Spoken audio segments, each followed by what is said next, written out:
Congratulations to the first Chinese mayor, Alice Lial Goo of Bamban. Ma'am, wala pong ganun nakalagay. Okay. Can we proceed? I wish to address my questions to Alice Goo. Ma'am, pwede po bang malaman yung totoong pangalan ninyo? Your Honor, ang pangalan ko po Alice Lial Goo. Alice Lial Goo. Would it be okay with you kung tawagin kitang Alice? Yes po, Your Honor.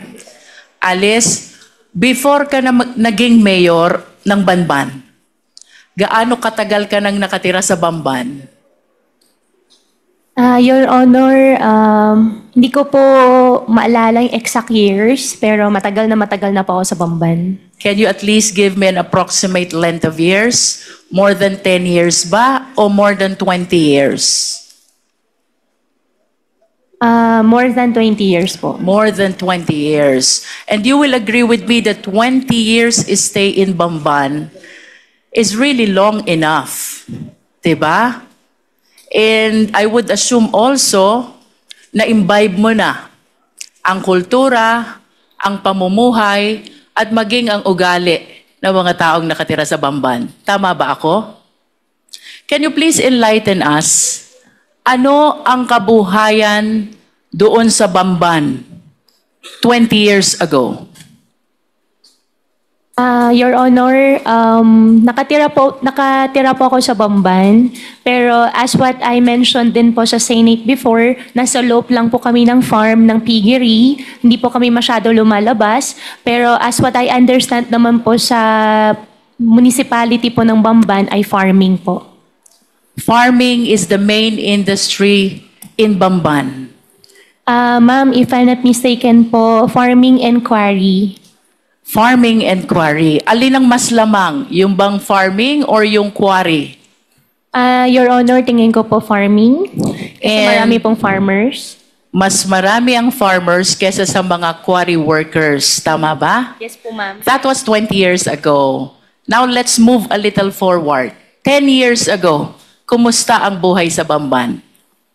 I believe 10 years ago, ganun pa rin po, Your Ganun Honor. pa rin. Opo. So would you agree with me if I would say, kung anong buhay ng mga taga-Bamban 20 years ago, ganun pa rin ang buhay nila 10 years ago? Yes po, Your Honor. How about before you became a mayor? Anong kabuhayan sa Bamban? Ang kabuhayan po sa Bamban, maliban po doon sa na-mention ko po na farmer, ay meron din po ibang nagtatrabaho po sa Clark as workers po. And would you say na ang buhay sa Bamban for the length of 20 years, madali ba o mahirap para sa mga mamamayan ng Bamban? What do you think? From the point of view of an ordinary resident of Bamban, bago ka naging mayor, how do you appreciate the life in Bamban? Madali ba? Masagana ba? Mahirap ba?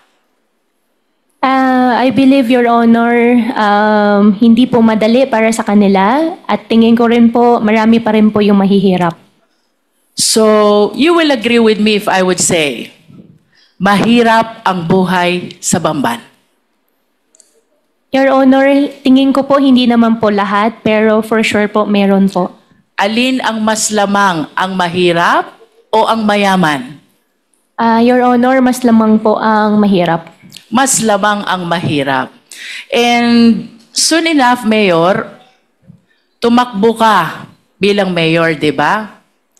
Tama bang isipin na because of your observation na mahirap ang buhay sa Bamban, na antig ang kalooban mo, naawa ka sa mga tao, nangarap ka para sa kanila ng kaginhawahan? Tama ba yun, Mayor? Your Honor, that's one of the reason din po.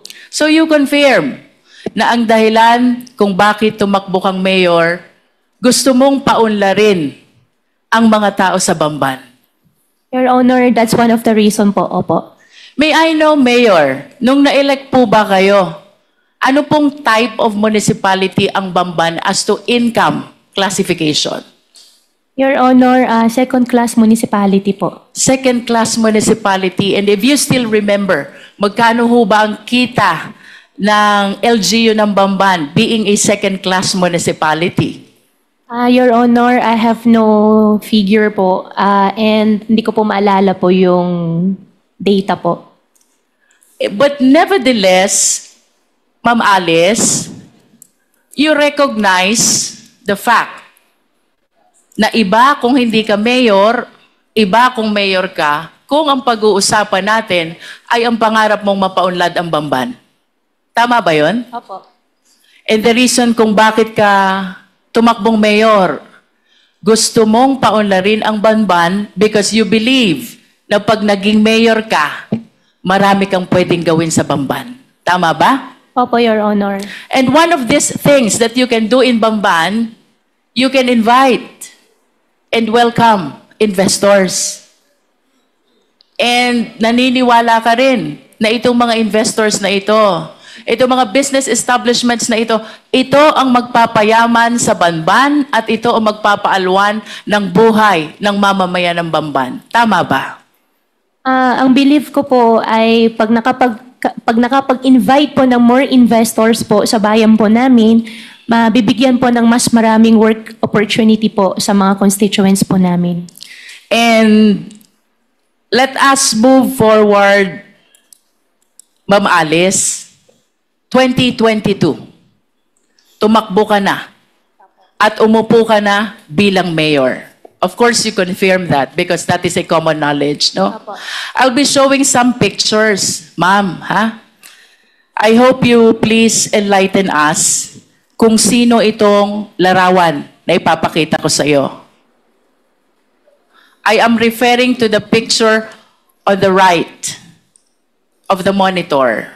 Opo. Alice Leal Goo Bamban. Kayo po ba ito? Yes, Your Honor. And can you please enlighten us, ano po ba ang nakasulat dito sa poster na ito? Your Honor, ang alam ko po dyan, yan po ay isang newspaper po na from the, I think, Chinese community na kinakongratulate po nila. Yung daddy ko po. Yung dad ko po kasi isang Chinese. And why are they congratulating your dad who is also a Chinese? Sila po yung, since Chinese, tingin ko po since Chinese po sila at nag-congratulate po sila through Chinese newspaper. I consulted some people who know how to read these Chinese characters. And according to them, the exact translation of these characters goes like this. Congratulations to the first Chinese mayor, Alice Leal Goo of Bamban. Ma'am, wala pong ganun nakalagay. Okay. Can we proceed to the next picture?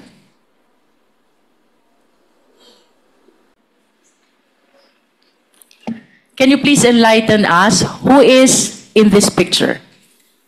Ma'am, for that question po, I think I cannot answer. I invoke my right against self-incrimination since may pending case po sa akin about the citizenship. About the citizenship. But would you agree with me if I would say, kamukha mo yung nasa picture? Ma'am, I will not confirm po.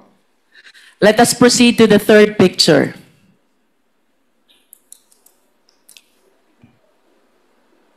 The third picture is your passport from the Republic of China. Do you confirm this? Ma'am, I'm not confirming it. I have 8 pending cases on the court. I invoke my right against self-incrimination po, ma'am. Sorry po. Nonetheless, Mr. Chair, I wish to manifest that the third picture is the picture of the passport of Alice Goo, issued by Chinese government, where the name of her mother, Lin Wenyi, is indicated, and she is described as the dependent of a holder of a special investor resident visa. The mother is even described as from Fujian province. And I wish to go back to the first picture. Miss Alice Goo was described also as from Fujian province.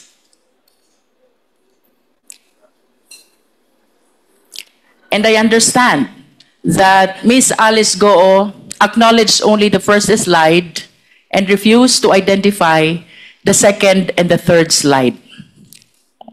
Nonetheless, Mr. Chair, I wish to manifest that these documents are evidence to show that indeed the nationality of Ms. Goo is Chinese. Nonetheless, Mr. Chair, in order to realize her intention, run to a public position, bring growth and prosperity to the municipality of Bamban, including the people who lives thereat, Ms. Alice Goo allowed, if not she's the one who purposely caused the same, the late registration of his birth, and even the application of her Philippine passport.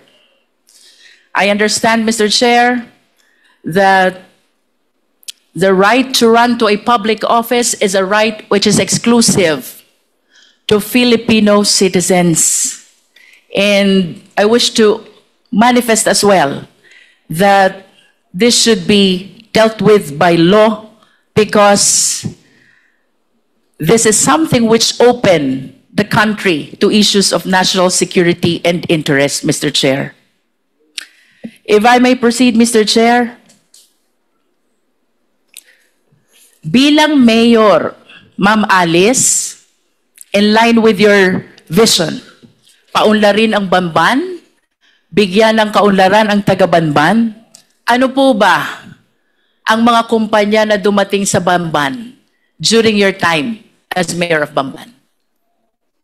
During my time po, dumating po ang Jollibee, dumating din po ang McDonald's, dumating din po si RCS po na isang supermarket chain, and supposedly may mga darating pa mga factories and restaurants po, ma'am. And would you confirm that it was also during your time nung dumating ang Baofu? No po, ma'am. You don't? Ang Baofu po is na 2022 po, ma'am. But the business permit signed by you shows the date October 25, 2022.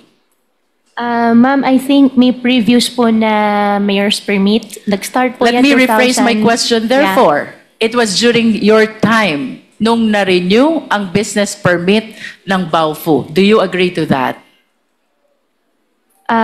Sorry, Your Honor, anong year po?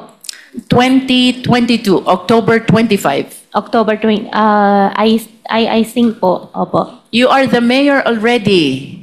As a matter of fact, if the secretariat can show the business permit of Baofu was signed by Miss Alice Goo in her capacity as mayor. And would you confirm as well na yung Zunyu One Tech dumating din at naisuhan ng business permit during your time? Your Honor, I issued the mayor's permit for Zunyu 1 because meron po silang PACCOR license po na pinakita po sa amin. May we direct the resource speaker, Mr. Chair, to limit her answer to the question. The question, Ms. Alice Goo, is, pinatototohanan mo ba na sa panahon mo bilang mayor, June 27, 2023, na-create ang Zunyu 1 at na-issue ang business permit? Your Honor, I issued the permit for Zunyu 1 with the attachment of PACCOR license po nila. But you confirmed that you issued the business permit? I issued the business permit with the attachment po ng PACCOR license po nila. Thank you. Thank you How po. about Hongsheng Corporation? When was this established? Your Honor, for Hongsheng, I'm not sure with the exact date po. And you will agree with me also that during the Senate hearing, etong tatlong kumpanyang ito, whenever you are being interpellated, palaging nababanggit. Yes po. Tama ba? Yes po. Can you enlighten us? Ano po ba ang naging koneksyon, partisipasyon nyo dito sa tatlong kumpanyang ito kung bakit parating nababanggit ang mga kumpanya na to? Your Honor, I think 2018 or earlier, hindi lang po talaga ako sure sa exact year, the land of the Baofu belongs to me. And I sold... What year is that, Miss Alice? Your Honor, 2018 or 19. 2018. You are the owner of the land of Baofu. Of the land. 2018. Yeah, 18 or 19. You are not yet the mayor. I'm not yet a mayor. Okay. And 2021, I divest the entire property to the corporation po. And can you please cite the exact date when you divested yourself of your interest in Baofu? 2021. September 21, 2021. I believe so po, ma'am. And that is 7 days before you filed your certificate of candidacy for mayor of Bamban. What therefore is the significance of your ownership of this land with respect to Baofu, Hongsheng, and Sun Yuan? Ano pong kahalagahan ng pag-aari nyo? Your Honor, after year 2021, I owned the land before year 2021. After year 2021, wala na po ako pag-aari. Hongsheng, I don't belong. Sun Yuan, I don't belong din po. What therefore is the connection of Baofu with Hongsheng? Baofu and Hongsheng, as what I understand, Baofu is the property owner and Hongsheng is the licensee po. How about Baofu and Sun Yuan? Baofu and Sun Yuan, I think, if I'm not mistaken, the documents they showed us is Sun Yuan leased the partial, I think 3 floors of Baofu. I think we have the contract of it. In other words, Ms. Alice, even the buildings which are erected on the lands are owned by Baofu? Tama ba yun? Your Honor, I think I'm not the right person to answer, but as what I understand po, from the documents we get from Sun Yuan before, yes po.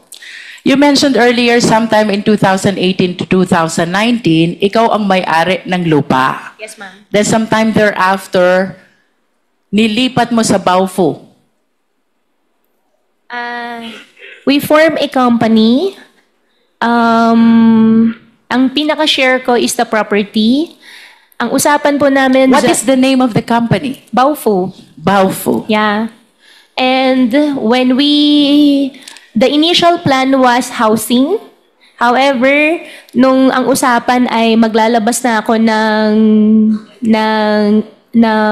in cash, initial agreement was only the property, ang pinaka-share ko.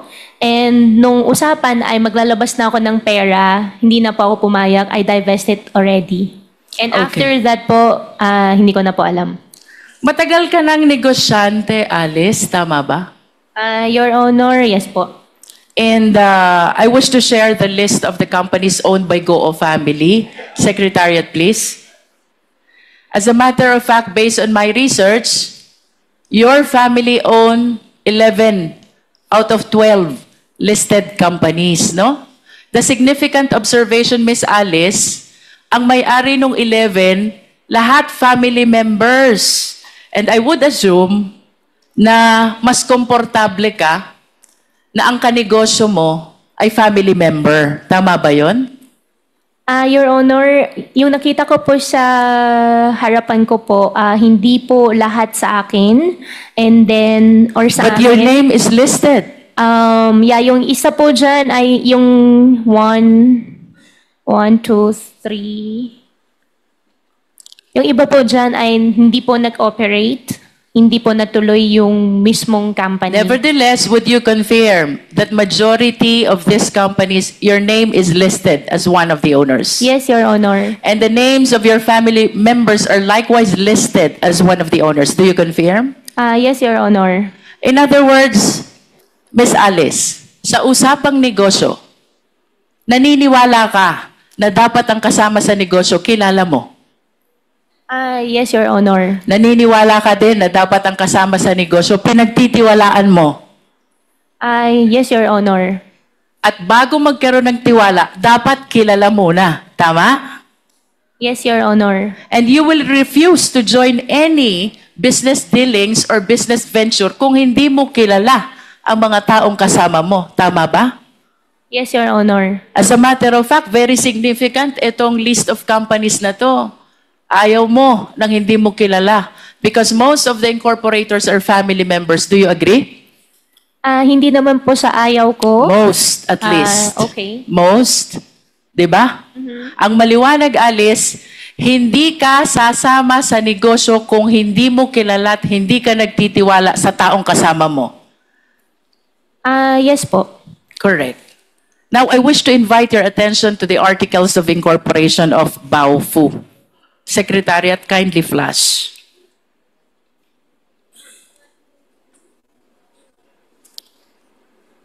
Nakikilala mo ba itong dokumentong ito? Yes po, Your Honor. This is the Articles of Incorporation of Baofu, Yes, correct? Po. Yes po. How about the signature across your name? Do you acknowledge that that belongs to you? Yes po. Yes. Do you know Bao Ying Lin? Your Honor, I think for the Baofu, I invoke my right against self-incrimination because I have pending case po with DOJ human trafficking po. Pero kanina lang ang sabi mo, Miss Alice, you will not join any business venture unless kilala mo at pinagtitiwalaan mo ang mga tao na fellow incorporators mo. Tama? Do you still confirm that? I confirm that, Your Honor, and That is enough, Miss Alice. yes, Now and- let us proceed to the next incorporator. Please flash the Articles of Incorporation, please.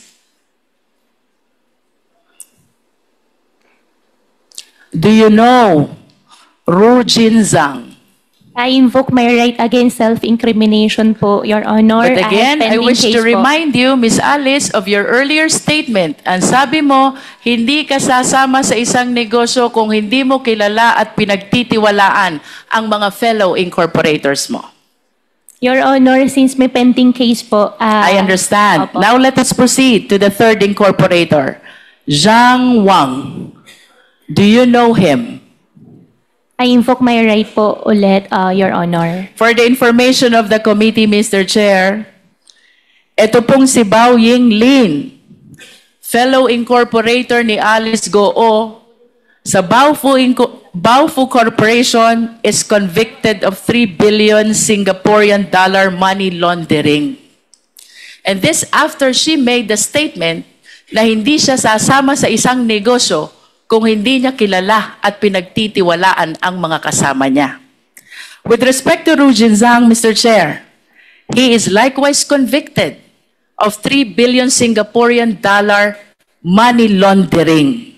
Again, this is after her statement na hindi siya sasama sa isang negosyo kung hindi niya kilala at pinagtitiwalaan ang kasama niya. The third incorporator, Zhang Wang, Mr. Chair, used to be with Hongsheng Corporation, whom after the 2023 raid was charged of the crime of cyber crimes. Again, this is after the statement of Miss Alice Goo na hindi siya sasama sa isang hanap buhay kung hindi niya kilala at pinagtitiwalaan ang mga taong kasama niya. I wish to manifest, Mr. Chair, that this representation humbly submit that Miss Alice Goo purposely ran for public office in spite of her knowledge that she is not qualified, she being a Chinese national, to be able to welcome business establishments which she believes will bring growth and prosperity to the people of Bamban, and this business establishments includes Hongsheng, a POGO operator, and Yunzu Wan, also a POGO operator. As a matter of fact, Mr. Chair, dito po sa location ng dalawang company na to, which lease the property of Baofu, with whom Ms. Alice transferred her land in exchange of shareholdings sometime in 2021, while maintaining control of the same after the same date. Dito po nahuli ang maraming Chinese nationals who are now charged of the cases of money laundering and even qualified human trafficking, Mr. Chair. There are speculations, Ms. Alice, na itong Hongsheng, ang Baofu, Zunyuan, and you are one and the same. Do you agree? Totally not agree. Totally not. Listen to this. September 16, 2020, you signed the application in the Sangguniang Bayan of Bamban in behalf of Hongsheng, applying for franchise, license, and permit. Your Honor, I did not sign any documents po. You did not I sign. did not sign. However, nakalagay po yung pangalan ko po dyan as representative, but I did not sign any documents po. Would you know kung sino ang naglagay ng pangalan mo? Your Honor, I have no idea. You have no idea. Next, Ms. Alice, February 11, 2021, you executed a lease. Perhaps this is over the property of Baofu with Hongsheng, and during that time, Hongsheng is represented by Telma Laranan. Do you confirm this? Your Honor, regarding Baofu, I invoked my right against self-incrimination po. Third, Ms. Alice, early 2023, Hongsheng was raided because of cybercrime. And one of your fellow incorporators in Baofu, which kanina sabi mo, doon mo transfer yung lupa mo sa Bamban. One of your fellow incorporators, Zhang Wang, nakasuhan ng cybercrime. Do you confirm this? Your Honor, hindi ko kinong-confirm. I have no idea nakasuhan po siya ng cyber. And after ma-raid itong Hongsheng, Zunyuan Technology applied for a business permit on the same address, on the same location. You were the mayor, you issued the permit. Do you confirm? Ma'am, I issued the permit with the attachment of PAGCAR license. I understand. But what is apparent, Mr. Chair, well, there is a document where Alice Goo is described as representative of Hongsheng back in September 16, 2020. This is the first POGO operator. It was followed by a contract of lease signed by Alice Goo with Hongsheng. And then this was followed by the raid of Hongsheng, which was replaced by Zunyuan, which Alice Goo provided a business permit in her capacity as a mayor. I wish to share to the committee the doctrine of piercing the veil of corporate entity, because it is very clear, Mr. Chair, Hongsheng, Alice Goo, Baofu, and Zunyuan are one and the same. Mr. Chair, I'm about to wind up, but I have few questions left. Can we please show the last slide of two personalities with last name Yang? Secretariat, please.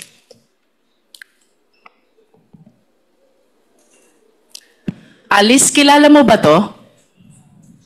Your Honor, hindi po. Can we flash the next picture?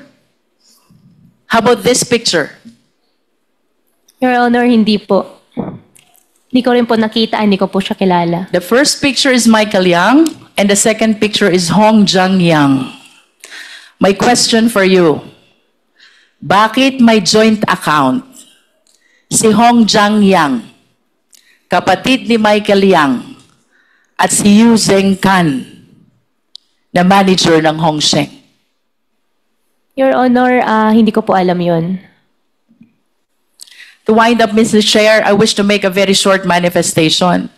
This representation might sound repetitive already, but it is apparent that this long chain of perpetration of the crime started with the abuse in the late registration of birth. Ms. Alice Goo was able to procure a birth certificate from the Philippines and even the Philippine passport, which paved the avenue for her to run to a public office. I urge the House, let us strengthen our rules, because if the loose rules on Filipino citizenship, including the rights attached to it, which must be exclusive to Filipino nationals, then we will be at the behest of the perpetrators of illegal activity.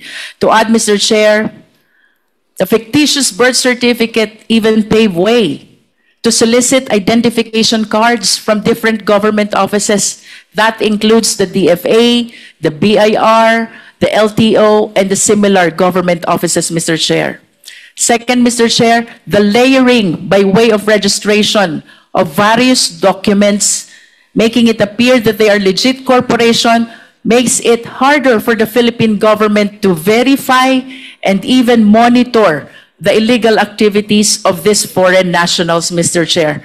So I wish to suggest that we install a monitoring system with the SEC. We wish to recommend to the SEC that they install a monitoring system to make sure that the application for registration is legit, the operation is genuine, and the location is indeed existing. Third, Mr. Chair, illegal activities and illegal POGOs will not proliferate if they are not able to transfer money. So I humbly suggest as well, Mr. Chair, that we tighten our rules on anti-money laundering. Hindi po sila makakapag-perpetrate ng illegal activities if there are no funds which will fuel their illegal activities. I submit, Mr. Chair.